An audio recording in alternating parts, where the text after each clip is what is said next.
Welcome, everyone, to the Power of Plain Language workshop. Thank you for joining. My name is Alicia Fletcher, and I'm the director of the Delaware Network for Excellence in Autism, or the DNEA.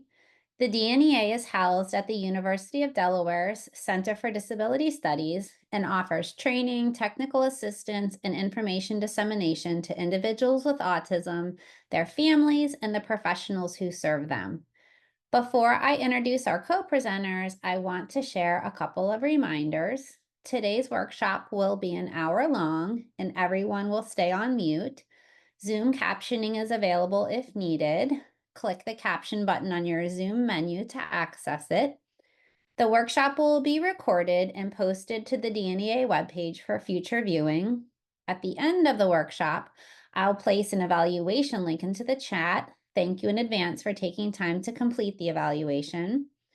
We'll try to hold some time at the end for questions. If you have a question you'd like to submit, please click on the Q&A button on your Zoom menu and go ahead and type it in at any point during the workshop. Resource guides supporting today's topic will be shared in the Zoom chat. So today's resource guides and other topic-specific resource guides are free to download on the DNEA webpage. It's now my pleasure to introduce today's co-presenters, Ashley Steinbrusher and Alyssa Cowan. Ashley is a health promotion implementation coach at the University of Delaware Center for Disability Studies. She works across projects in the Health and Wellness Unit, focusing on sharing accessible health information and resources to Delawareans with disabilities, supporters, and professionals. Ashley also serves as a healthcare trainer for the Delaware Network for Excellence in Autism and co-facilitates an undergraduate seminar course in the Disability Studies minor program here at University of Delaware. Alyssa works as an operations support specialist in the Delaware Department of Health and Social Services, or DHSS, in the Office of Cabinet Secretary Manning. Alyssa assists everyone in the secretary's office. Some of her responsibilities include taking pictures at events to post on the DHSS Facebook and YouTube pages, and taking photos of new employees for security badges. Alyssa's roles also include sorting and delivering mail, assembling information folders, and giving presentations to increase employment opportunities for persons with disabilities. Alyssa also owns a business called Daisy's Toy Box, where she makes and sells dog and cat beds, toys, and blankets. So now it's my pleasure to turn it over to Ashley, who will begin our workshop and discuss the power of plain language. Thank you so much, Alicia. And in one moment, I'm just going to share my screen with our presentation for today. Thank you all for joining Alyssa and I for the power of plain language. As Alicia mentioned, this workshop is being hosted by the DNEA. The DNEA is led by the University of Delaware Center for Disability Studies and provides training, technical assistance, and information dissemination that benefits individuals with autism, their families, and the professionals who serve them. We do have a citation here on the screen. If you're interested in sharing any of the information that you learned about during today's workshop, we ask that you please provide this citation as well. By the end of today's talk, we hope that you will be able to better answer the three questions here on the screen. What is plain language? Why does plain language matter? And how do I write in plain language? The DNEA has a library of resource guides available on our website. We have created 2 resource guides specific to this workshop, and they are titled, "What is Plain Language?" and "How do I write in Plain Language?" And these 2 guides help to summarize the information that we will talk about today. We'll be dropping these resource guides in the chat later on in this workshop, so you'll be able to download them if you're interested.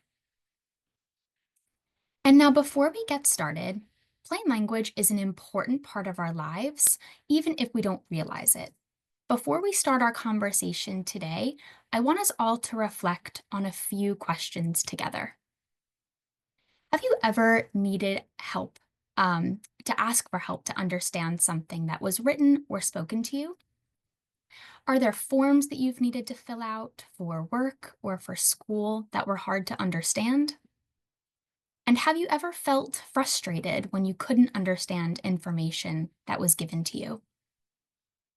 These are all examples of a few places where plain language can really help. Written information is all around us, but it's not always given to us in the most accessible way or in a way that's easy for us to understand. I'm sure we can think about a time where we read information that was hard for us to understand and maybe felt a sense of anxiety, confusion, or frustration as a result of that.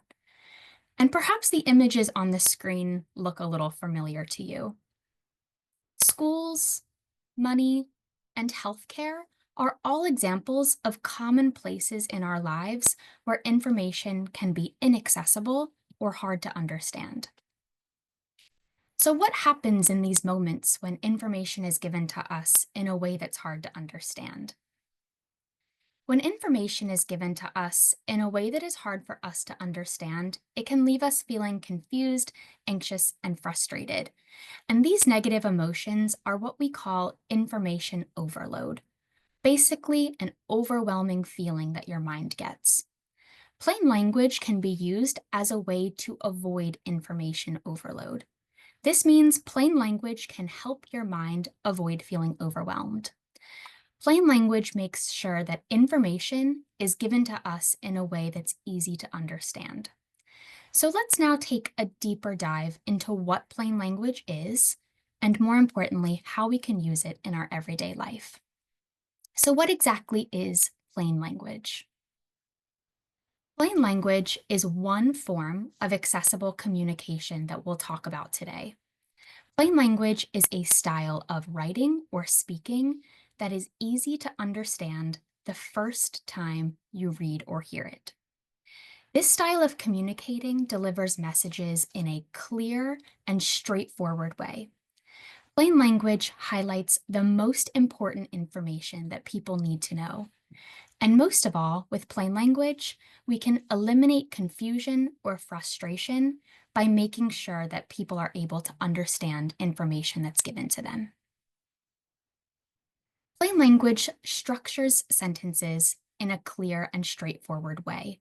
And it does this by breaking down complex or big ideas into short sentences and commonly used words. One important point to keep in mind is that just because plain language uses common words does not mean the overall meaning of the sentence or idea is lost. Plain language is not a way of dumbing down an idea, but is instead a way of delivering the same information in a way that's easy to understand the first time it's shared.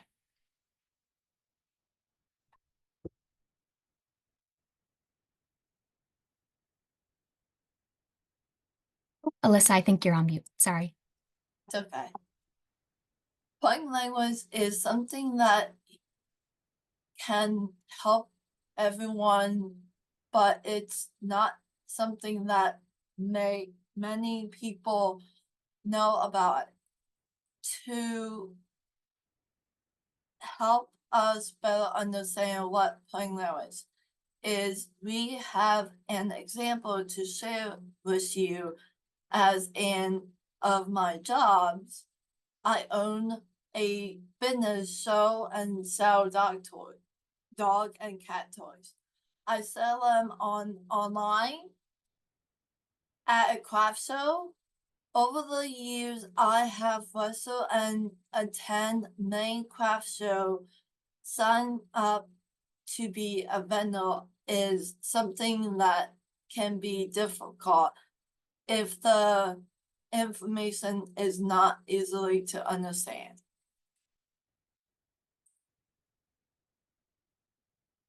When I wrestled for a craft show, it is helpful for me to know what the most important information right away. Some information that is important for me to know is how much does it cost to have a bundle table, will there be a table there for me? Or do I bring, or do I to bring my own table? And how many people will be there? The sign up process can be frustrating when the answer to these questions are hard to find. It helps people to feel more prepared when place use plain language. Most crafts fair require to fill out a sign up form. Here are two example form. Number one is not written in plain language. This form has small text. There is also a lot of words and on this page. It is hard to know what information they are asking. Form number two is easier to understand. This form is an example of plain language is from as larger text. It also has a picture to go with it, with the words. It is easy to know what information the form is asking.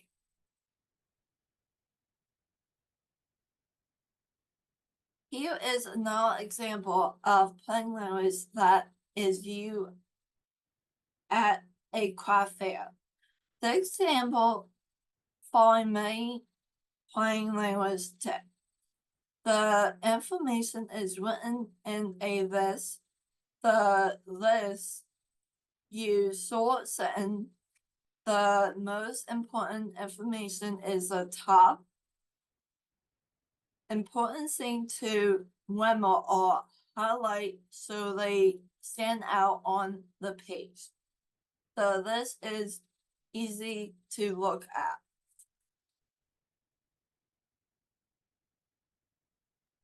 And plain language is not the only way that you can write accessibly. Did you know our working memory has separate channels for understanding visual and verbal information?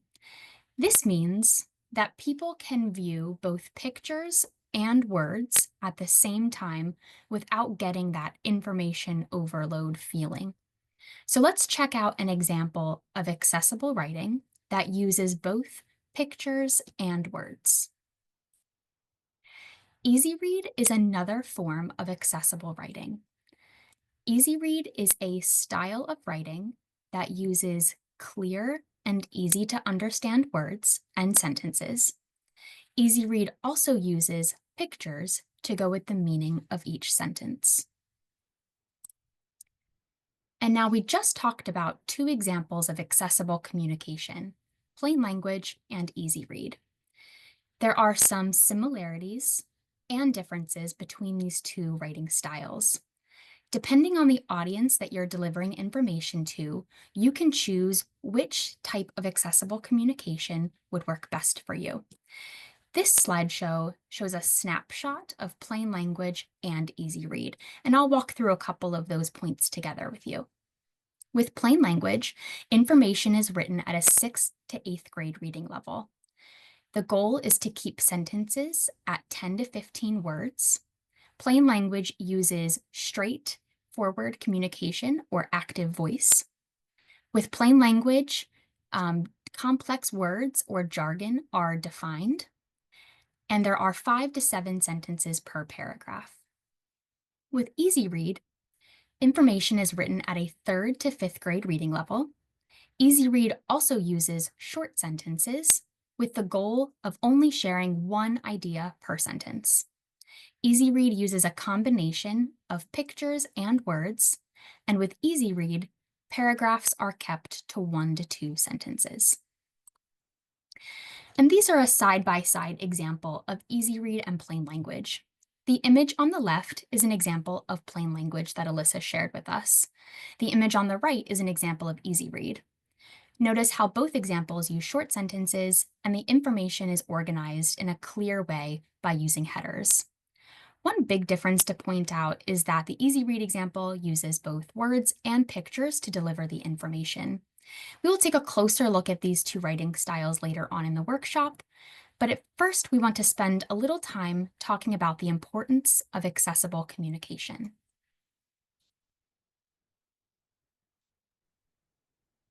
Why does plain language matter? Access is a civil right. Right and plain language is a way to make sure everyone can understand the information given to them. People should use plain language whenever they can. Plain language should also be used if information is written for or about people with disabilities. Example of plain language can be found in many areas of life. Plain language is helpful at the doctor office. For example, a plain language sign at the doctor's office can help you to understand where you need to be. Plain language reminders are used for in school. You might also notice plain language around the work or office. The library is another place where plain language can be found. This example includes a picture to go with a plain language text. Plain language is helpful at restaurants. Plain language sign as very helpful when visit a place you are not familiar with, like the airport. Here is another example of places that plain language can be used when you are travel. So now that we've talked a little bit about plain language and the importance of writing accessibly, you might be wondering, how do I get started writing in plain language? And there are many different ways to approach writing accessibly. A plain language summary can be a quick first step to accessibility. A plain language summary describes the main idea of a paper in a short and easy to read way. Some places you might find a plain language summary is on the first page of an article, of a newsletter, or a book chapter. Plain language summaries are a helpful way for everyone to get a quick snapshot of the information. But it's important to know that a plain language summary is not as equitable as translating or creating plain language content. Another way to make your materials accessible is to translate them. Translating materials means taking work that is not plain language and turning it into plain language. After this workshop, you might find that you want to translate some materials you currently have into plain language. Any existing work can be translated into plain language. And to translate your work, try creating a glossary of terms or keywords to know section at the beginning of your paper or resource. It can also be a helpful first step to look for ways to break up large sentences. And we will talk about some of these tips later on in this workshop. With translated materials, it is important to remember that the new work has to have the same information as the original work. And a third way to make sure your information is accessible is to create materials using plain language the first time around. And this should always be the goal. Creating plain language and easy to read versions of your materials works well for a general audience. Here are top 5 plain language writing tips. And we will go through each of these tips in more details together. Tip 1, use short sentences. Tip 2, use common everyday words. Tip 3, put the most important information first. Tip 4, use examples in your writing. And finally, tip 5, remember to get feedback from your audience. So let's take a look at tip 1, using short sentences. The first basic tip for plain language is to use short sentences. The goal should be to keep your sentences around 10 to 15 words or less. Keeping your sentences short means that only 1 or 2 ideas are being shared at one time. And this makes it easier for our brains to remember the information that's in front of us. If you notice that your sentences are longer than 15 words, a helpful practice can be to look for connectors in your sentence. Sentence connectors are used to link 2 ideas together.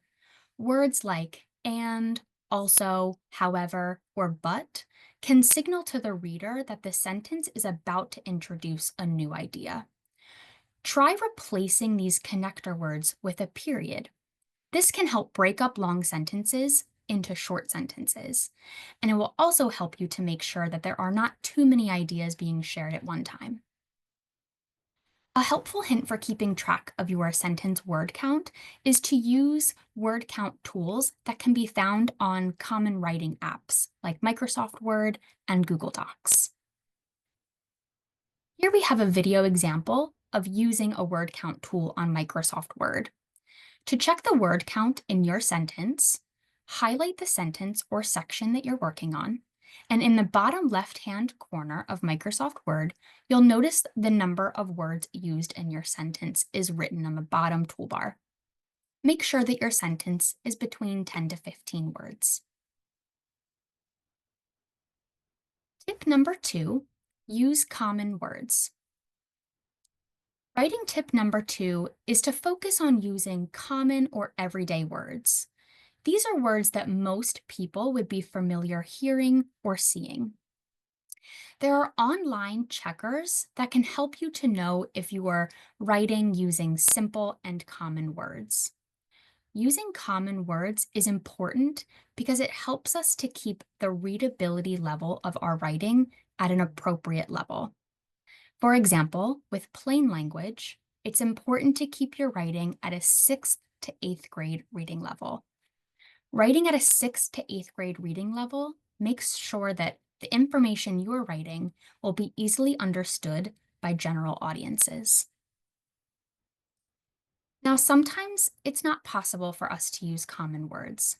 For example, if you're writing a paper on a more complex or specific topic, it can be hard to break that down into common words. For situations like this, adding a glossary of terms or a keywords to know section at the beginning of your work is helpful. If you need to use a big or an uncommon word, bold the word the first time that you're using it and include a plain language definition in a words to know section at the beginning of your work. And an example of what this looks like is included on the screen. This way, if a reader is unfamiliar with a word that you use, they can easily access the plain language definition. This brief video will show how you can check the readability score of your writing. Remember, the goal is to keep your writing at a 6th to 8th grade reading level when writing in plain language. You should check the readability of your writing after every couple sentences that you write. To check the readability of your sentence, highlight the section that you're interested in checking, and click on the Review tab on the Microsoft Word tool ribbon. Next, click on the Editor button, and a menu of options will appear on the right-hand side. Click on the Document Stats from this menu of options, and this will help you to see the readability of your writing. After clicking on the Document Stats, a box will show up like this in the middle of your screen. You'll want to pay attention to the score that's listed next to Flesch Kincaid grade level. That's a long way of saying what the readability level of your writing is. So this score tells us the grade level that your sentence is written at. In this example, the sentence has a score of 7.4. This means that the sentence is written around a 7th grade reading level. Again, remember with plain language, the goal is always to keep your information at a 6th to 8th grade reading level. Since this example is written at a 7th grade reading level, this would be considered plain language. Tip number 3 is to put the most important information first. A third writing tip is to put the most important information at the very top of your document, paper, or list. This will help readers to quickly understand what information they need to know. Did you know? People remember the information they read at the beginning of a list or document better than the information they read in the middle of a document. It is always best practice to repeat important information. This means not only putting important information at the top of a list, but making sure to repeat that main idea many times, especially if the writing is long. Some helpful places to repeat the main idea of your work can be at the start of a page or paragraph, as well as at the end of a page or paragraph in your writing. Tip number 4 is to use examples when you're writing. Examples are a great way of writing in a way that's easy to understand. And good examples can often replace the need to write out long explanations. Writing out examples is especially helpful when you're introducing new words or big ideas. Even if it means having to write more sentences, using examples in your writing can be a really helpful way of describing a topic while keeping the reading level of your work low. If you're having a hard time thinking of examples to include in your writing, a helpful hint is to think about how you would explain it to a friend during a conversation. Many times, we use plain language explanations in our day-to-day conversation. So if you think about how you would describe a topic or a word to a friend or a coworker, a lot of times this type of informal explanation are great examples of things, plain language words to include in your writing.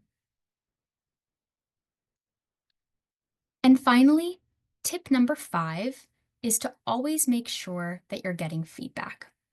Feedback is an important part of the writing process. Remember, there's not a one size fits all for plain language. The important thing is that the audience that you are writing for is able to understand the information the first time they read or hear it. When possible, ask multiple people in your audience to review your writing to make sure that it is accessible and written in a way that's easily understood. Gathering feedback during every part of the development and design of your work is a person-centered practice, and this increases agency and also reduces inequity in information that's around us. Feedback should come from the people who are going to read your writing, and that's a helpful hint to keep in mind. So when asking for feedback on your writing, it's important to think about who is my audience? And those are the exact voices that you'll want to be getting feedback from. It's also important to keep in mind that feedback can be a back and forth process. You might get feedback and have to revise or edit some of the work that you've done. So it's important to leave yourself enough time to get feedback and to make any important edits to your work.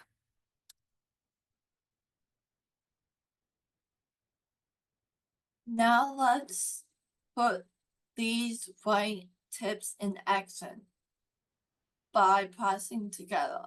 We will go over an example of turning a complex sentence into a plain language. Here is first sentence. The logo is artisan exhibit provide vendor with the opportunity to sell their artwork with community members and will be taking place next Friday at the park. These setting as a grade level score of 14.5. This means that is setting is written of at a college level. Let's get the reason why this sentence is not easily to understand.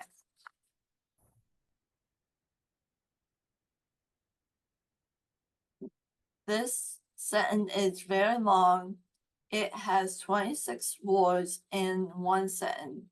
That can be heard for the reader to keep track of. Remember, the goal is to keep sentence between 10 to 15 words when written in plain language.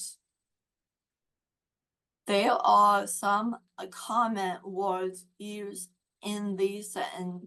Words like artisan, exhibit, and vendors are not words that people often speak every day. Using a comment words can increase the readability score of the written.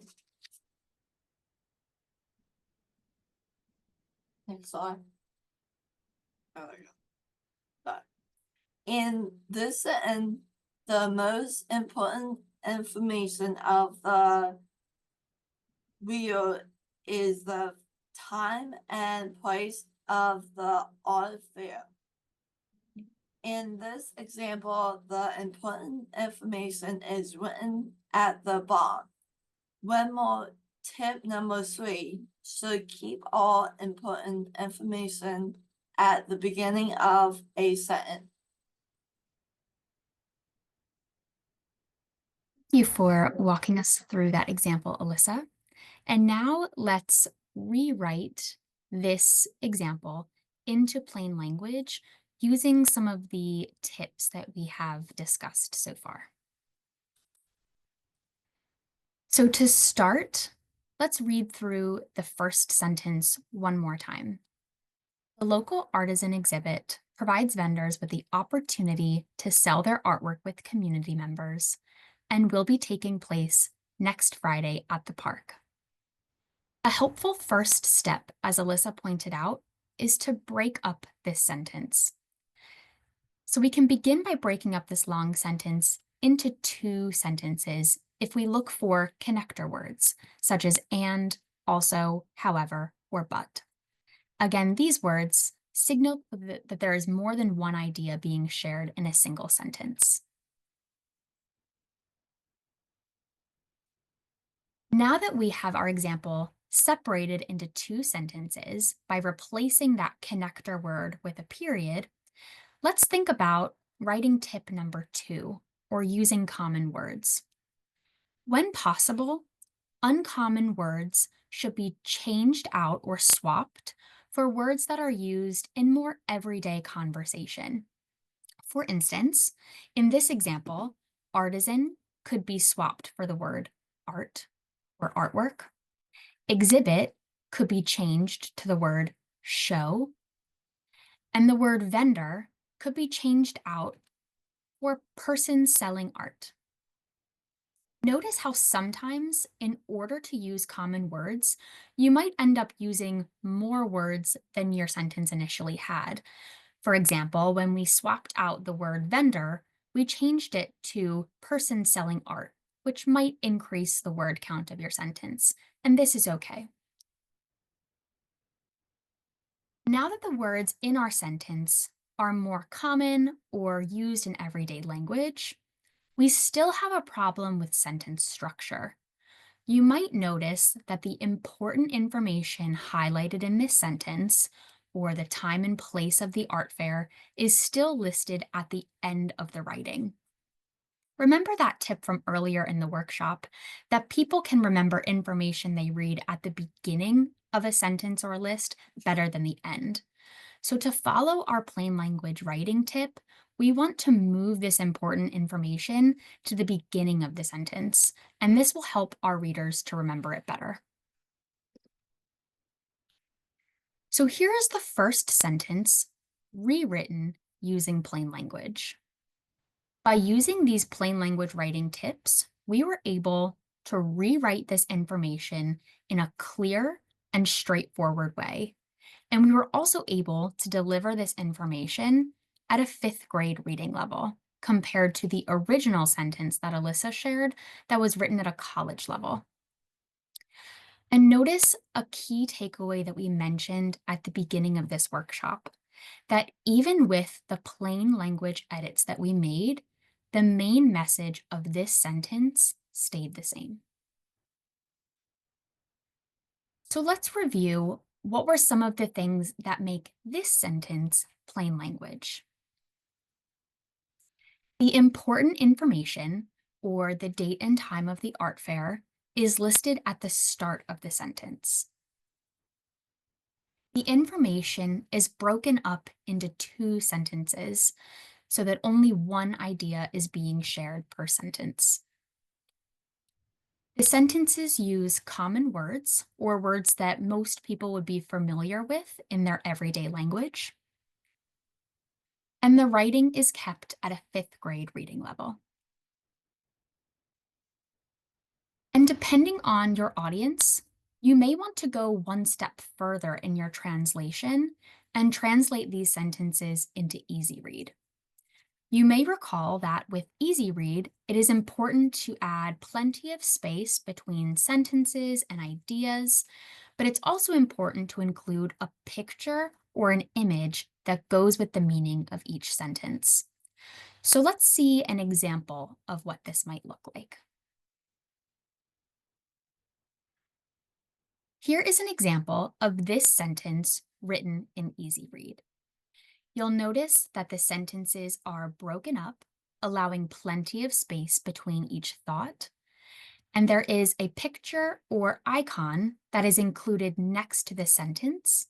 And the picture helps to illustrate the meaning of each sentence. So let's review together what makes this example easy read. There is only one idea shared in each sentence. Sentences, again, have plenty of space between them, which makes it easier for readers to comprehend each thought. And there are pictures to go with the meaning of each sentence. We went over an introduction of a lot of information today and introduced some potentially new ideas like accessible communication, plain language, and easy read. So at this time, we want to spend a little time together reviewing some of these main ideas that we shared. If you want to double check that your writing is accessible, here are some helpful questions that you can ask yourself. Is my writing at a 6th to 8th grade reading level? Remember that readability scores can be checked in common writing apps such as Microsoft Word by using the word editor tools on your Microsoft tool ribbon. There are also a lot of websites, for example, the website Hemingway app, that allows you to check the readability level of your writing by simply copying and pasting sentences into the app. And now remember, a helpful hint when checking the readability, it's important to check the readability after every couple sentences. If you check the readability of a paragraph that's too long, it might be hard to get an accurate score. Another question you can ask yourself is, did I use short sentences whenever possible? It's important to look for those connectors, such as the words and, also, however, but. You can also look for punctuation that can be used to connect sentences, such as dashes or commas. Many times, these are places where you can replace these words or these punctuations with a period to break up a long sentence into shorter ones. Did I use common words when possible? Using common words will help to reduce readability scores. And then related to that, did I include a words to know or a glossary section at the beginning of my work?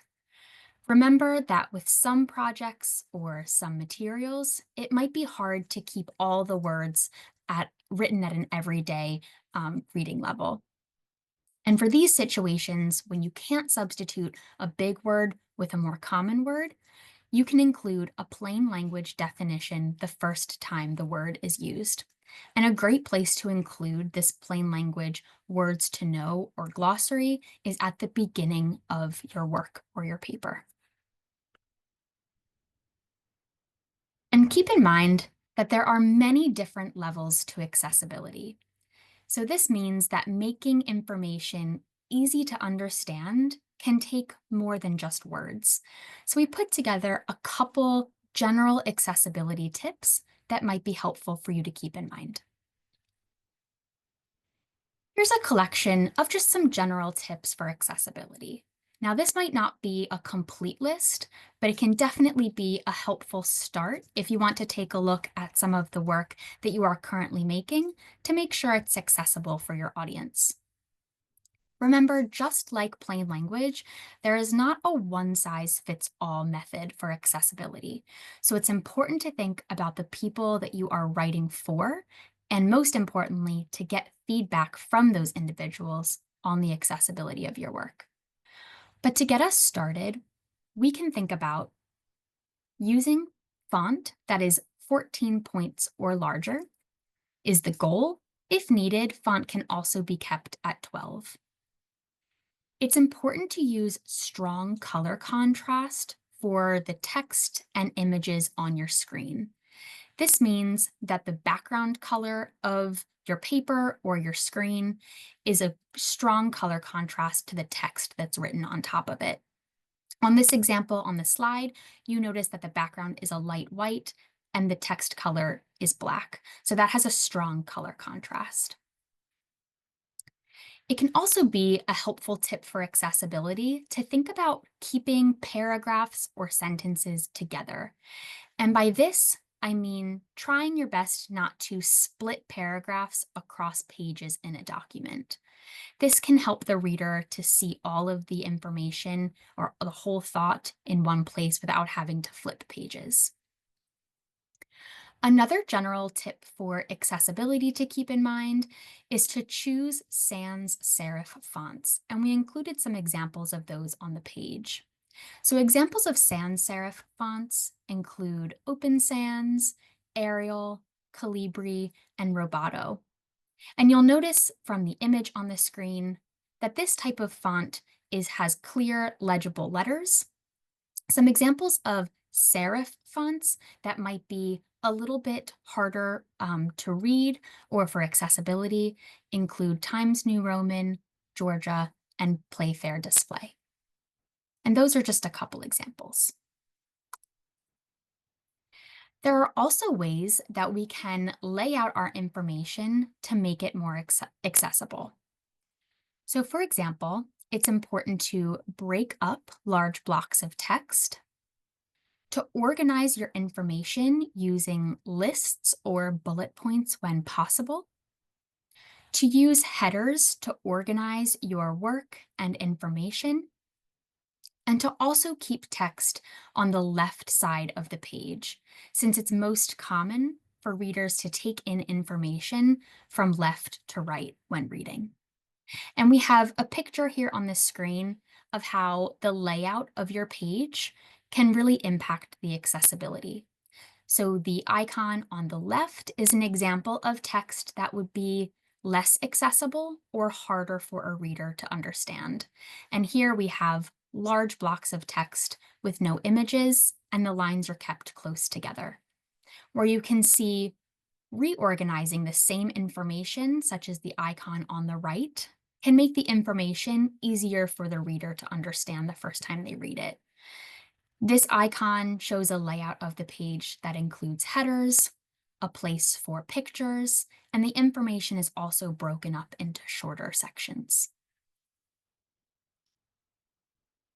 We wanted to make sure to end our conversation today with some more helpful information and resources about the DNEA if you're interested in continuing learning about accessibility and other related topics. As a fun fact, I'm not sure if people on the call know, but October 13th is International Plain Language Day. So we are all entering International Plain Language Day, hopefully with a little more robust information around accessibility. As we mentioned at the start of our training today, we have two guides that go with the topics that we discussed today. The first guide is titled What is Plain Language? And the second guide is How do I write in plain language? And these guides talk about definition of plain language, why it's important, but then also go into those 5 writing tips that we discussed during today's workshop. These resource guides are accessible in their print and digital format, and a digital version is going to be dropped in the chat. These resource guides can also be found on our DNEA resource page as well. So if you're interested in checking out any of those guides, we welcome you to visit the DNEA website. And on a related note, if you liked the topic and the information that you heard about today and are interested in staying up to date on DNEA trainings, events, and resources, we welcome you to visit us online and join our waiting list. Not mailing list, sorry, not waiting list.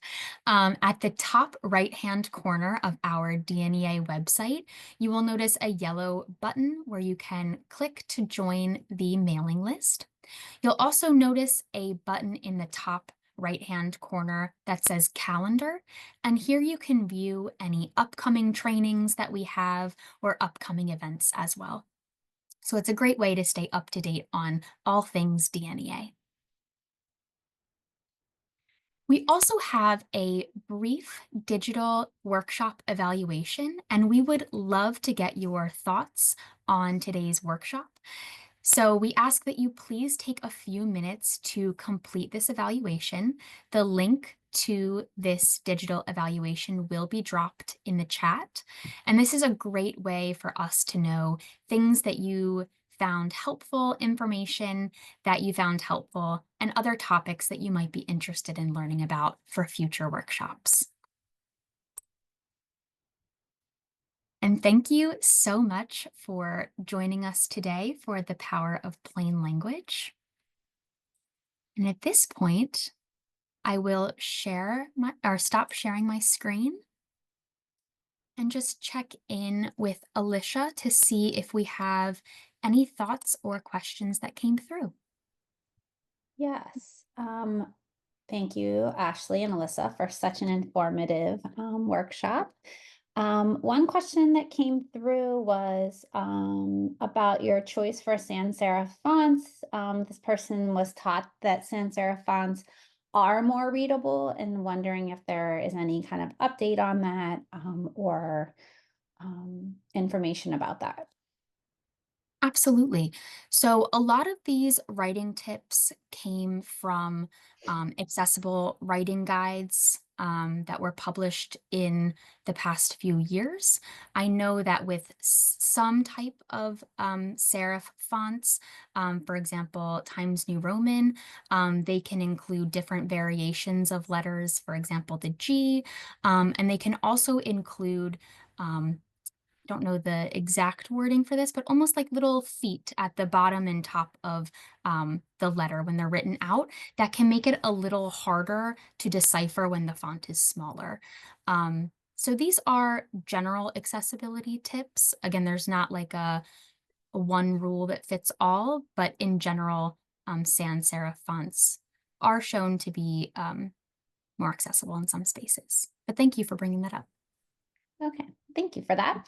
Another question is there an AI that can help improve the accessibility in writing? Yes, and I'm so glad that that topic came up because AI can be a really helpful start with your accessibility journey, especially because sometimes it can be hard. It can be a process of unlearning when we are writing using plain language or common words. And so some common AI tools that come to mind, you might be familiar with Microsoft Copilot, for example. That is one tool that can be used. They do have a feature where you can enter in a topic in a search bar, and Copilot will actually populate with a simplified definition or overview of that topic. Um, Now, it's important to keep in mind that AI is not unique text, but it can be a really helpful way, especially during that process of unlearning, if you just need to generate some ideas of different ways of approaching your writing style. Okay. This question might also be similar along the same lines. Is there a good or accurate app or program that can be used to translate existing documents into plain language by scanning the documents with a phone or tablet? I'm not sure if I know about anything that's that sophisticated, but maybe you do, Ashley. That's a great question. I also don't know the status of any apps that do that. I would kind of revert back to that idea of using an AI tool. And I think what's important to keep in mind as well is the importance of using that, any of those apps or tools really as that first step to accessibility, but making sure to go back through, with your own lens and your own knowledge to make sure that information is written in a way that's going to fit your audience best. Mhm. And someone just popped a suggested resource in the chat, rewordify.com. So perhaps that's something that someone's used on here. Might be an AI driven or related or adjacent tool, but something that you can populate some text into and ask it to convert into more plain language. I think, let me just check again, that that's the questions that we have. If anyone else has anything else, you're welcome to use the Q&A. As Ashley shared, I put the evaluation into the chat for everybody. So we hope that you could take a minute to complete that information and let us know what you thought about today's workshop. If no one else has any questions, I'll go ahead and close this out and say thank you so much for attending. Thank you to Alyssa and Ashley for presenting such a wonderful workshop with such helpful information that we can all use moving forward in all of our writing and many parts of our lives as we are putting information out for others to interact with. So we're happy to stay on for a few more minutes in case any other questions come through. Otherwise, we thank everyone for attending and hope everyone has a great day.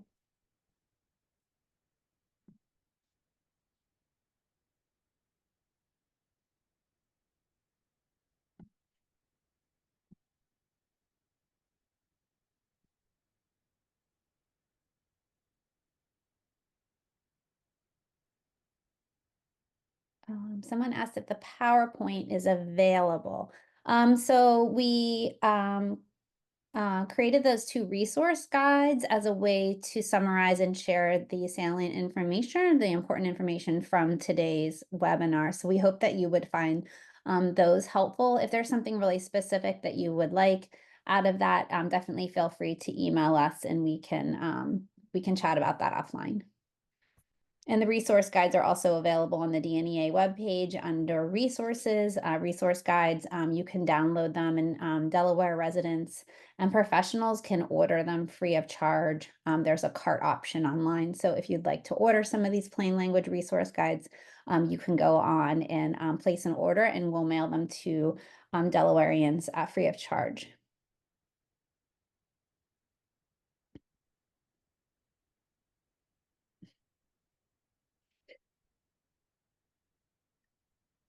Thank you so much, everyone, for tuning in this afternoon, and I hope you have a wonderful rest of your day. Thanks so much, everyone. Take good care.